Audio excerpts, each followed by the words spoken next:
Madam Speaker, thank you, and it's my pleasure to rise to speak today on Bill number 3 with regards to voluntary blood donation. I want to give a little bit of personal history first. My father in 1988 was diagnosed with chronic lymphocytic leukemia, and he succumbed to this illness some 6 years later. And in the latter stages of the treatment for this disease, he received several blood transfusions at the WW Cross Cancer Center. And I've been a blood donor since I was in my teenage years. I first donated blood when I was a student at University of Alberta, and my motivation was that we wanted to beat the engineers as ag students, and we did. And the ag students always had a competition with the engineers. And I have been a blood donor consistently up until about 20 years ago. This is after my dad had passed, and one of the reasons I always wanted to give blood is I wanted to give back into the system that had supported my father. And I got a letter from, at that point in time it was Red Cross, it was before Canadian Blood Services was on the scene, telling me that there had been a false positive on a blood sample that I had provided for hepatitis B, and that therefore I was asked not to donate blood anymore. I will tell you that that is one of the saddest letters that I've ever received in my life. And I fought the letter. In fact, I offered to have additional testing done. I wanted to stay on the donor list. But I was told that I wasn't allowed to, and I haven't been able to give blood since that time. And that's a source of great sadness to me, Madam Speaker, because I believe that it is important that wherever possible we provide this to other people in our society. And I feel the same way about, for example, organ donation. I've signed my organ donor card, and I supported our government's bill last legislature to set up an organ and donor registry. So, Madam Chair, or Madam Speaker, that's my personal history. I want to make it very clear that I support voluntary blood donation, but I also want to say a few other things that we have to be very clear in this debate, and that is there are an awful lot of myths being perpetuated in this debate, and unfortunately we're having the debate inflamed by some real rhetoric, and I have to say on both sides it's unfortunate, bringing in issues that are completely unrelated to the debate at hand. We're talking here about plasma donations for the purpose of manufacturing plasma protein products. We're not talking about plasma donations for transfusion. We need to be very clear on that. We're not talking about blood donations. These are voluntary and will continue to be voluntary in Canada. And in fact, in most countries there are parallel voluntary and paid donor systems that run parallel to each other. And in most of those countries, the voluntary donor rate is in fact higher than our voluntary donor rate here in Canada. So to suggest somehow that this will be a negative or that this will somehow affect our voluntary donor base is not borne out by the evidence in other jurisdictions. Now, the Saskatchewan example was brought forward. Well, that clinic has been operating for approximately a year. Maybe let's look at the Manitoba example, where in Winnipeg there has been a paid-for plasma collection center for 30 years operating, and Canadian Blood Services states on multiple occasions that it has not affected its voluntary donor base in any way. So, Madam Chair, I think it's important that when we discuss an important issue like this, we do not cloud the issue with things that are not exactly true. Donations of plasma for plasma protein product development and manufacture are completely different from donations that are being used for example, the operating room for medical emergencies. And the problem is that Canada does not have currently enough donors of plasma to produce these products for our domestic needs. And we must purchase them from other countries, mostly from the US, and those countries pay their donors. In fact, there is not a single jurisdiction in the world anywhere that can meet its needs for plasma protein products from a purely voluntary donor base. Nowhere. Wow. So to suggest somehow magically that we will be able to do it here in Canada by offering better cookies or better soup or a more enhanced donor program is preposterous. What Canadian Blood Services wants to do is get $100 million to build out a system that will still only collect enough plasma for 50% of Canada's needs and only do that in 8 years. Wow. In the meantime, there is a private company, which I know is something that is a little uncomfortable for some people, but there's a private company that's prepared to invest in jobs and prepared to invest in laboratory facilities for the processing of these materials, because right now in Canada we don't have that. Canadian Blood Services has failed Canadians, quite frankly. Our donor rates are falling. Our number of collection centres in rural Alberta and rural areas in general are decreasing. Canadian Blood Services is making it harder, not easier, to donate. And now, out of the blue, when all of a sudden there's some pressure from the private sector, they come up with this scheme as to how they're going to improve things. Now look, I don't mean to be negative on Canadian Blood Services, but they have not done the job for Canadians. And they, quite frankly, need a bit of a wake-up call.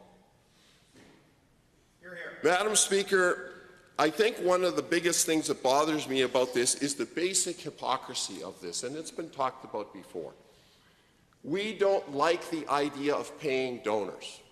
We think that it's somehow dirty to pay donors. It's been one of those sort of Canadian-American things for as long as I remember. We could always sort of puff up our chest as Canadians and say, well, we don't have to pay our donors.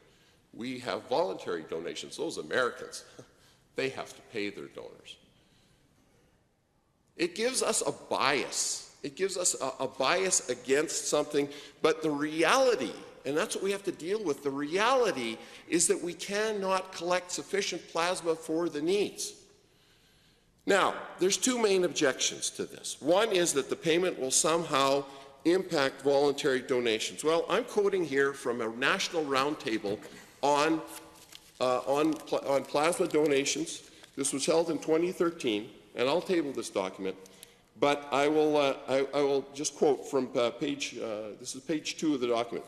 Payment by a private company for plasma donations has never and will never have any impact on Canada's voluntary system for collecting blood for transfusion. This is a completely voluntary system and will remain so. Private companies in Canada do not collect blood or plasma for transfusion. So that's a critical thing to understand and to remember. So the security of the supply, despite what perhaps the chair of Canadian Blood Services, and I'm going to suggest that he's got a bit of a vested interest in this, regardless of what he says has been the limited time in the operation of the Saskatoon clinic, I will tell you that the Winnipeg clinic has been offering for 30 years. Other clinics in other countries have been operating for years. And both the chair of the Canadian Blood Services 4 years ago and Health Canada made this unequivocal statement that it will not affect the the voluntary donor system. Again, and I'll quote from this report, the payment of plasma donors for the purposes of creating pharmaceutically derived plasma products does not represent a change in practice for Canada. For-profit plasma collection has existed in Manitoba for several decades. And I might point out, in Manitoba, under primarily NDP governments. Now, the other thing that is important is safety. Well, of course, we're very concerned about the safety of our blood supply in Canada, especially after what we went through in the 80s with the tainted blood scandal, where some 32,000 Canadians received blood that was infected with one or another virus, either the HIV virus or one of the hepatitis viruses. It then gave birth to the Creever Inquiry, and I know that the government says, well, this is consistent with the Creever Inquiry, which was published in 1997.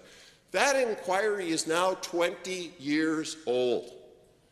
And for that inquiry to say we should rely on a purely voluntary basis is perhaps something that may have been realistic, maybe in 1997, but with the burgeoning growth in demand for plasma protein products, it is simply impossible to meet that demand on a purely voluntary donor base. No country has been able to do it, and I think we are fooling ourselves that somehow in Canada we can pretend we're going to go from 17% to 100%. Even Canadian Blood Services says that with a government infusion of $100 million, they hope to get to 50%.